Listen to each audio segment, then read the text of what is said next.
My name is Kevin Berger, and I am the author of Atheism is Untenable. On this channel, I don't engage in apologetics.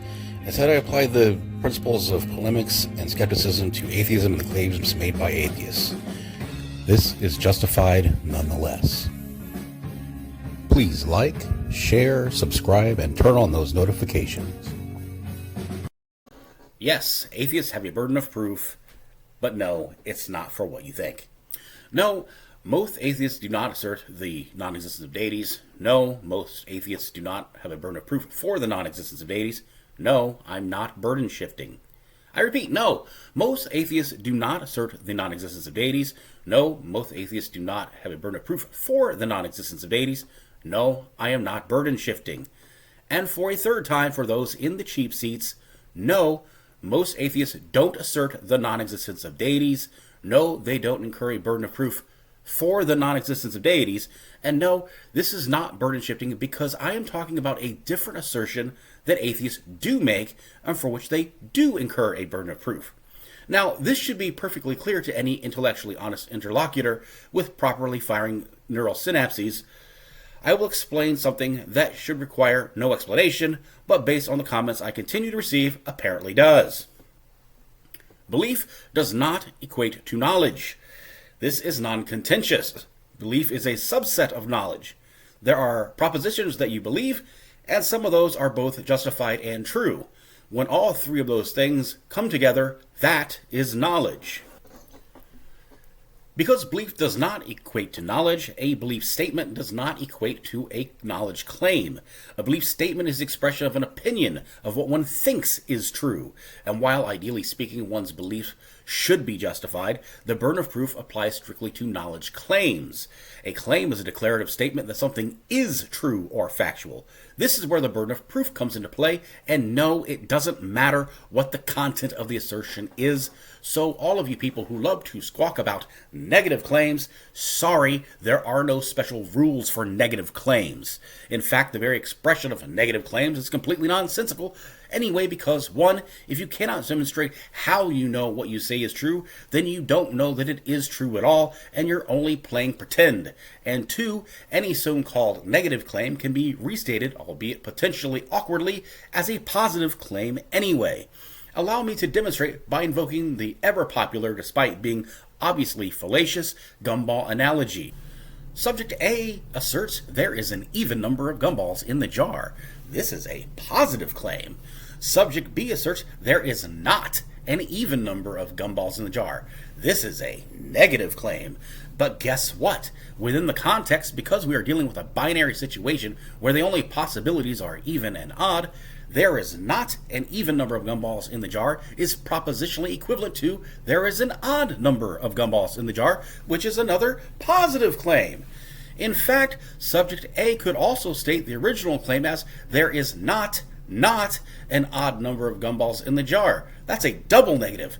But what is a double negative? A positive.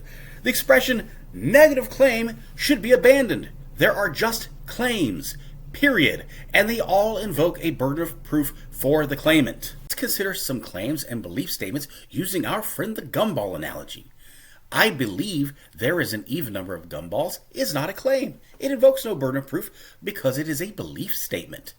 I believe there is not an even number of gumballs, or I believe there is an odd number of gumballs. Whichever way one prefers to phrase it is not a claim. It invokes no burden of proof because it's also a belief statement. I don't believe there is an even number of gumballs, and I don't believe that there is an odd number of gumballs. Whichever way one prefers to phrase it is not a claim. It invokes no burden of proof because it's also a belief statement. So far, so good, right? Good. There is an even number of gumballs is a claim about the reality of the content of the jar. It invokes a burden of proof accordingly. There is an odd number of gumballs is also a claim about the reality of the content of the jar, and it also invokes a burden of proof accordingly. Now pay attention, because this is where atheists consistently get it wrong. Not believing there is an even number of gumballs is different from believing there is an odd number of gumballs. Not believing there is an odd number of gumballs is different from believing there is an even number of gumballs, or however one prefers to phrase it, is also a claim about a different topic. And it also invokes a burden of proof accordingly. The burden of proof here is not for the content of the jar, but for the reality of human brain activity. This is a new, independent claim about human cognition that persists regardless of whether there is an even number of gumballs, an odd number of gumballs, a jar, or whether the subject says anything about the jar of gumballs. It could be the dynamic between the result of a coin toss being either heads or tails, extraterrestrial life, whether atheists will address my actual point of contention with integrity, or anything else. It doesn't matter what P and not P are, because we're no longer discussing P and not P. We're discussing proposition Q, the human cognition aspect. There is a phenomenological distinction between the dissent to a claim and the assent to its negation. Premise 1. Claims require evidential support. Premise 2. Not believing a proposition does not imply believing its negation is a claim. Conclusion. Therefore, not believing a proposition does not imply believing its negation requires evidential support. Conclusion 2. Therefore, without evidential support, not believing P, the dissent to the proposition, collapses into believing not P, assent to the negation. Premise 3, atheism is defined as not believing in the existence of gods as distinct from believing in the non-existence of gods. Conclusion 3, therefore, without evidential support, atheism collapses into the belief in the non-existence of gods. Again, it's not about whether or not a deity does exist, and it's not about whether or not atheists make an assertion about the non-existence of deities. This is because knowledge, truth, justification, certainty, vacillation, etc. are not prerequisites for the presence of belief, and that is the point of contention. So yes, atheists do have a burden of proof, but it's not what you think. It's not for the non-existence of deities. Rather, because of how atheists have chosen to define their position, their burden of proof is for the new independent claim about the reality of human cognition. As explained, this burden of proof would apply in any context. It's only critical in this context because of how atheists have chosen to define their position. If there were a group of flat earthers who define their position as a lack of belief that the earth is a globe, the same problem would apply, and they would be faced with the exact same burden of proof regarding human cognition. I cannot imagine any sane person would accept, I don't believe the earth is not a globe, I just don't believe that it is a globe, as being intellectually honest. I'm relatively certain that they would likely consider that to be every bit as evasive as I consider, I don't believe no God exists, I just don't believe that one does exist. And that says something, doesn't it? Or how about, I don't believe a God does exist, I'm just unconvinced that no God exists.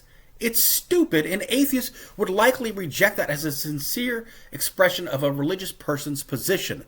Most atheists would likely view such a statement as insincere and evasive.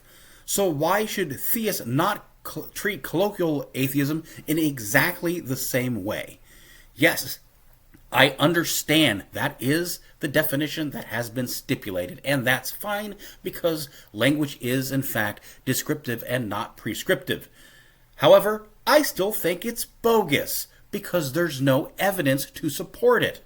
And the most important thing is that the conceptual and semantic distinctions don't substantiate the phenomenological distinction that is the point of contention, and for which, yes, atheists do have a burden of proof.